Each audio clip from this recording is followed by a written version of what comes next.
গল্পটি শুধুমাত্র BDS army এবং তেকুক শিপারদের জন্য। এখানে কোনো কেপব আইডলকে ছোট করা হয় না। গল্পের চরিত্রের সাথে বাস্তবের কোনো মিল নেই, তাই দয়া করে এটিকে কেউ সিরিয়াসভাবে নেবেন না।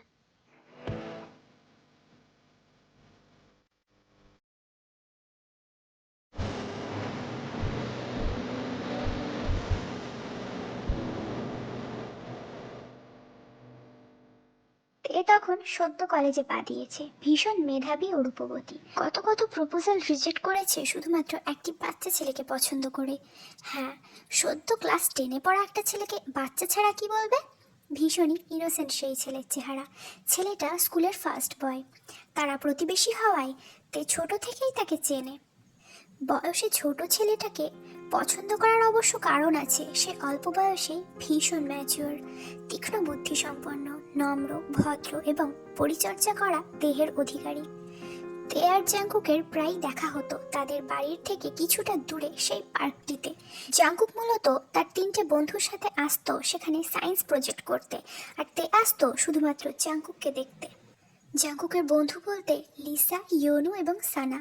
এরা 4জনই ভীষণ মেধাবী, তারা সব সময় একসাথেই থাকতো।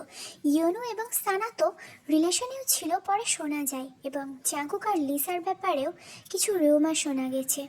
তারা নাকি দুজন দুজনকে অনেক পছন্দ করত। একদিন স্কুলের লাইব্রেরি রুমে জাংকুক আর লিসা আটকা পড়ে গিয়েছিল। কেউ ইচ্ছে করেই তাদের দুজনকে ভেতরে থাকা অবস্থায় বাইরে থেকে লক করে সেখান থেকে চলে যায়। স্কুলের লাইব্রেরি রুমটি সাউন্ড প্রুফ হওয়ায় ভেতরকার আওয়াজ বাইরে এবং বাইরের আওয়াজ ভেতরে যাওয়া আসা সম্ভব ছিল না।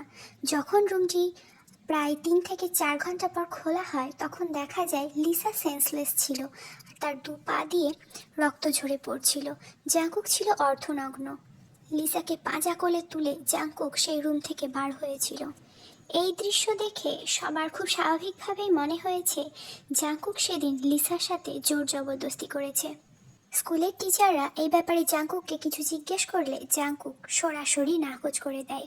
অন্যদিকে লিসা বা লিসার পরিবার থেকে কোনো রকম জাংকুকের বিরুদ্ধে অভিযোগও আসেনি। সেদিন লাইব্রেরি রুমে ঠিক কী হয়েছে সেটা আর কারোর জানা হয়ে ওঠেনি। সেই ঘটনার পর লিসার পরিবারও শহর ছাড়া হয়ে যায়। এইসব কথা ভাবতে ভাবতে তের চোখের জলও একটা সময় শুকিয়ে আসে এবং সে ভোর রাতের দিকে ঘুমিয়ে পড়ে। গত 3-4 দিন থেকে তে লক্ষ্য করেছে জাংকুক তার কোচিং সেন্টারের বাইরে দাঁড়িয়ে থাকে। তে যথেষ্ট এড়িয়ে যায় এখন তাকে। এইভাবেই একদিন জাংকুক তের পথ আটকে ধরে। রাস্তার মাঝে কি হচ্ছে জাংকুক? তুমি আমাকে এভাবে ইগনোর কেন করছো? তুমি কি বুঝতে পারছো না আমি তোমার জন্য এখানে এসেছি? আমি তো এটা বুঝতে পারছি না তোমার আমাকে কেন প্রয়োজন। আমি জানি না লিসা কোথায়। জাংকুক তার ভ্রু জোড়া কুঁচকে তের মুখোমুখি দাঁড়ায়। আমার সাথে বাড়ি চলোতে, আমার দরকার আছে। কিন্তু আমি। জাংকুক আর তের কোনো কথা না শুনে তার হাতটা ধরে বাইকের কাছে নিয়ে আসে। তার এমন কাজে তে ভীষণ অবাক হয়। এত ভদ্র শান্ত ছেলেটা সবার সামনে ভাবে হাত ধরে পাগল টাগল হয়ে গেল নাকি? এরপর জাংকুক তেকে তার বাড়িতে নিয়ে আসে। জিন দুজনকে আসতে দেখেই তের জন্য খাবার বানাতে চলে যায়, কারণ জিন ভালো করেই তার ছেলেকে জানে যে সে তেকে রাস্তা থেকে তুলে এনেছে। জাংকুক সোজা তেকে তার রুমে নিয়ে যায়। জাংকুক, কি হচ্ছেটা কি?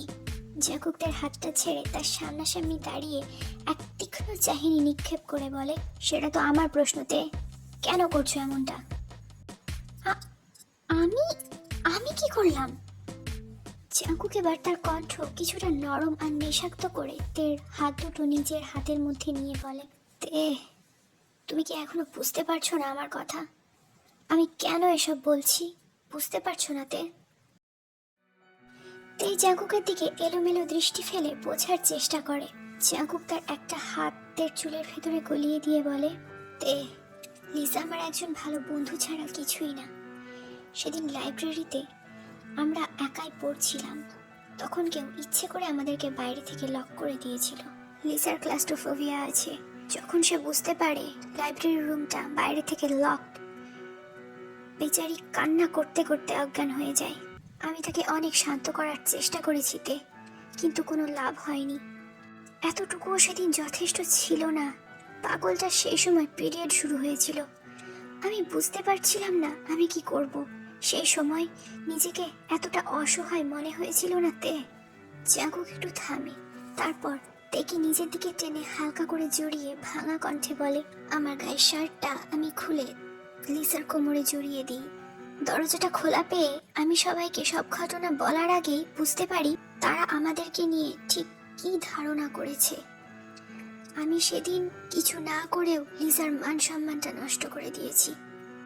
আমি একটা বন্ধু হিসেবে ব্যর্থতে। লিসার ক্লাস্ট্রোফোবিয়ার কথা আমি আগে থেকেই জানতাম, আর এটাও জানতাম কিছুদিনের মধ্যেই তারা ইউএসএ যাবে লিসার চেক আপ করাতে। আমি সেদিন সোজা লিসার বাড়িতে যাই লিসাকে নিয়ে, সব ঘটনা খুলে বলি। তারপর তারা আর এক মুহূর্ত দেরি না করে লিসার সুস্থতার জন্য তারপর দিনই ইউএসএ চলে যায়। সেই ঘটনাকে কেন্দ্র করে কিছু মানুষ আমায় ভুল বোঝে, কিন্তু আমার প্রেয়সী, সে আমাকে ভুল বুঝলে আমি কিভাবে মেনে নেবতে? সেও আমাকে একই কারণে ভুল বুঝে আমার চোখের আড়াল হয়ে গেছে। তে একটা জড়বস্তুর ন্যায় জাঙ্কুকের বুকের সাথে লেপ্টে আছে। তে জাঙ্কুকের কথা শুনে এইটুকু বুঝতে পারে যে জাঙ্কুকের ভালোবাসা লিসা না, বরং সে তেকেই পয়েন্ট আউট করছে। প্রেয়সী। তে এবার মুখ তুলে জাঙ্কুকের দিকে তাকায়।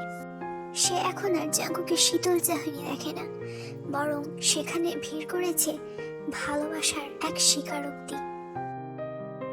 এবার তেও জাঙ্কুককে শক্ত করে জড়িয়ে ধরে।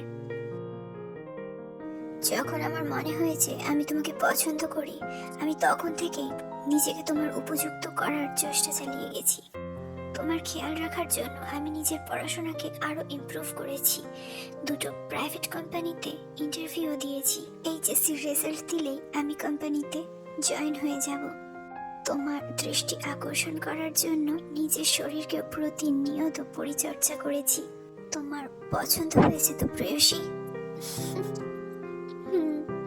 হয়েছে। তে জাঙ্কুক, কি করছিস তোরা? হ্যাঁ, লজ্জা লাগে না তোদের একটু?